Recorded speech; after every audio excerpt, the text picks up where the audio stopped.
Beneath the roar and the sunlit sweep of the arena, under the packed sand where emperors stage their power, there is a place the crowds never saw. A narrow, dim corridor of stone and shadow, known to archaeologists as the Hypogeum. Imagine descending a spiral of stair carved into ancient masonry, the air growing cooler, the light shrinking to a slit. In room 17, tucked deep in that underworld, something small and stubborn waits on a wall.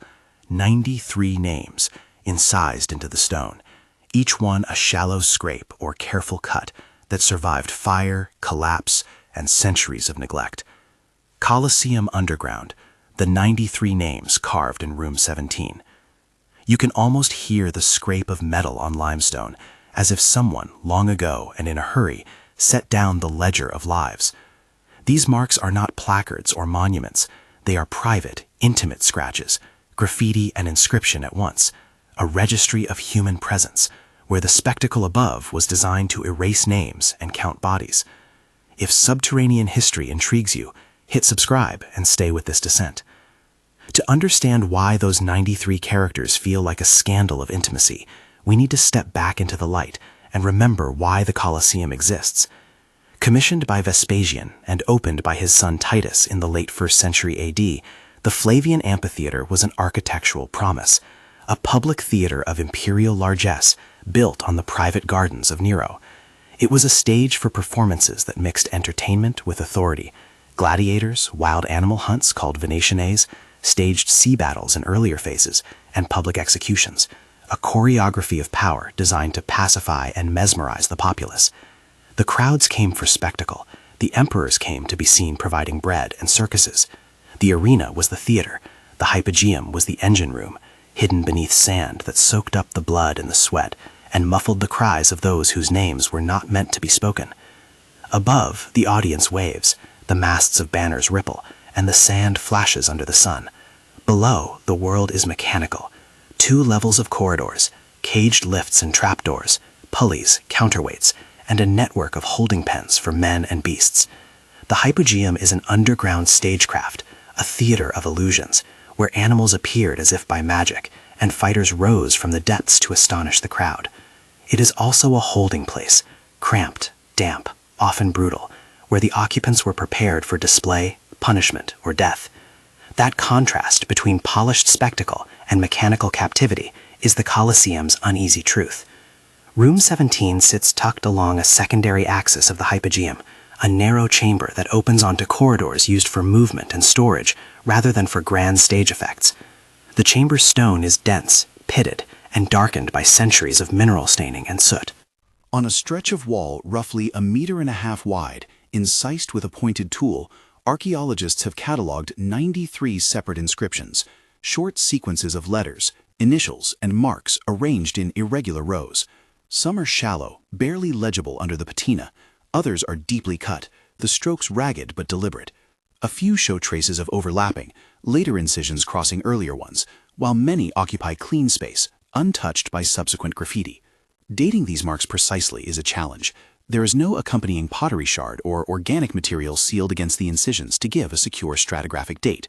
Letter forms, the shape of serifs, the angle of particular strokes, can sometimes be compared to dated inscriptions elsewhere, but those analyses return only tentative results here. In the absence of clear context, the age of the carvings must be treated as indefinito. They could belong to the early decades of the amphitheater's use, or they might be a later addition from a period when the Colosseum served different functions. The physical evidence speaks in fragments. Tool marks suggest metal implements, weathering patterns indicate long exposure, and occasional superposition hints that the wall gathered names over time rather than in a single moment. What do these 93 names mean? There are at least 3 plausible ways to read them, and each interpretation shifts our understanding of what the Hypogeum, and by extension the Colosseum, meant to the people who used it. The first hypothesis sees the inscriptions as a roster, a practical list of workers, stagehands, or craftsmen who labored in the Hypogeum. Support for this reading comes from the chamber's functional position within the undercroft and from parallels in other Roman workspaces where rosters or tally marks appear. If the marks record crew members responsible for lifts, trapdoor maintenance, or the rigging that lifted beasts into the arena, they might have been a simple administrative tool. Who was on duty? Who handled a particular mechanism? Who had been responsible for a cage? Tool marks consistent with utilitarian use, repeated strokes, pragmatic lettering lend weight to this idea. But there are objections. Roman administrative documents tend to be on perishable materials or inscribed on durable tablets when formalized, not usually casually scratched into inner walls. If this were a formal roster, we might expect accompanying notations, numerals, or other bureaucratic signs. The marks in room 17 feel more personal and irregular than an official ledger. Moreover, the irregular arrangement and the variation in letter form argue against a single authority producing the list. Rather, the wall seems to have been used by multiple hands at different moments. The second hypothesis reads the inscriptions as signatures of combatants, attendants, or prisoners, a marker of identity left by individuals who passed through the Hypogeum. Gladiators, attendants who tended animals, or condemned men waiting below might have carved their names or initials as a way of asserting presence, of saying, "I was here," in a place otherwise designed to deny individuality. This reading is emotionally powerful because it converts anonymous mass into distinct persons. Supporting evidence includes the intimate nature of some inscriptions, initials carved with care, personal marks that resemble known forms of graffiti elsewhere in the Roman world. Comparable graffiti carved by soldiers in barracks or by quarry workers proved to be personal and commemorative, lending plausibility to a similarly personal function in room 17. Yet this personal signature hypothesis also faces limits.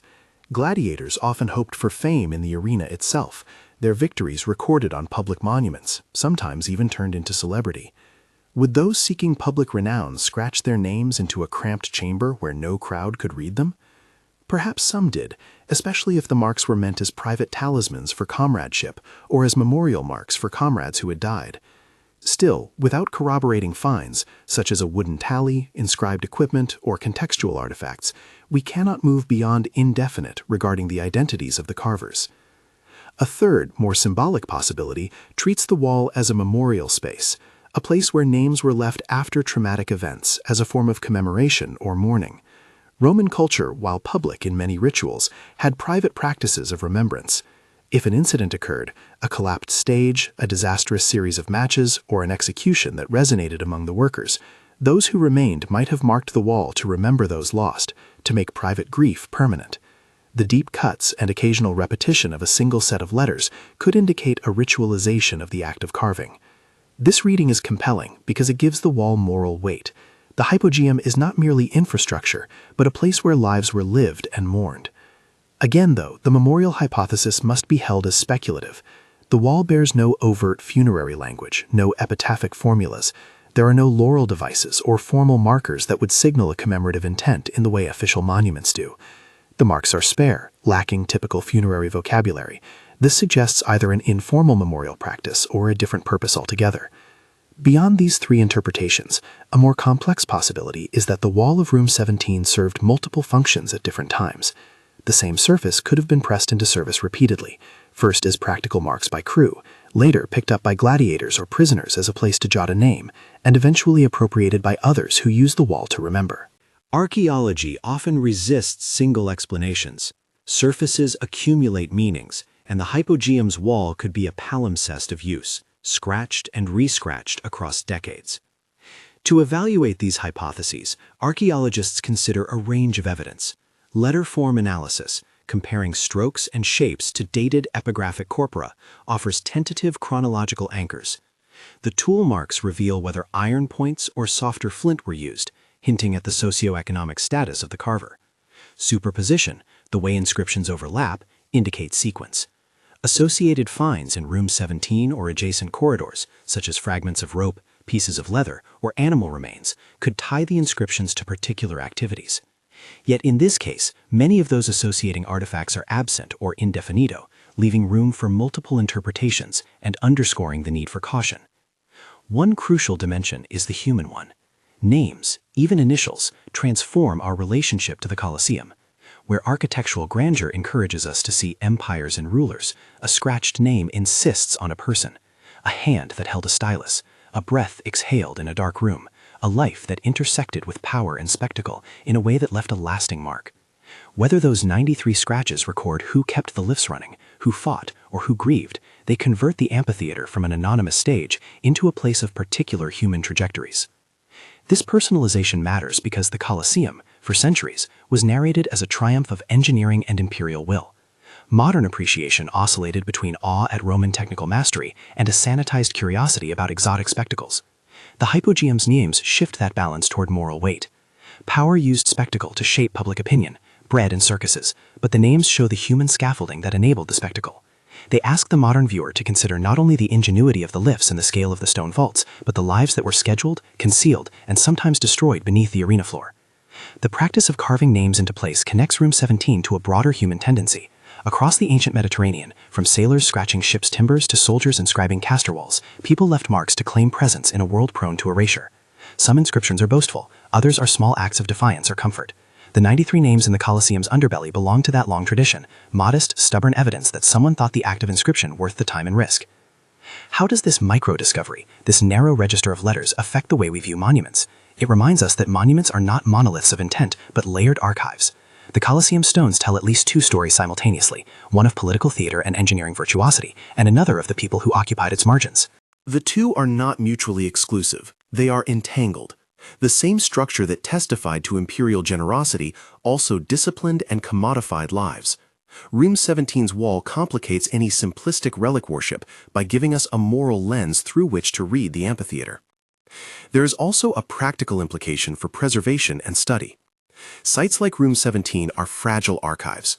The carved letters are vulnerable to microclimatic change, salt crystallization, and modern abrasion.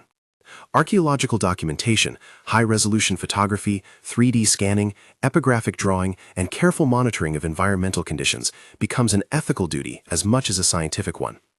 If these marks are indeed the signatures of people erased from public record, then conserving them is an act of restitution, protecting the traces of those whom history too often reduces to a statistic. What is the strongest, most plausible interpretation from our evidence? If forced to weigh probabilities, the case that Room 17's wall functioned as a polyvalent space, used at different times by workers, attendants, and possibly by individuals seeking to mark their passage, seems most consistent with the physical data.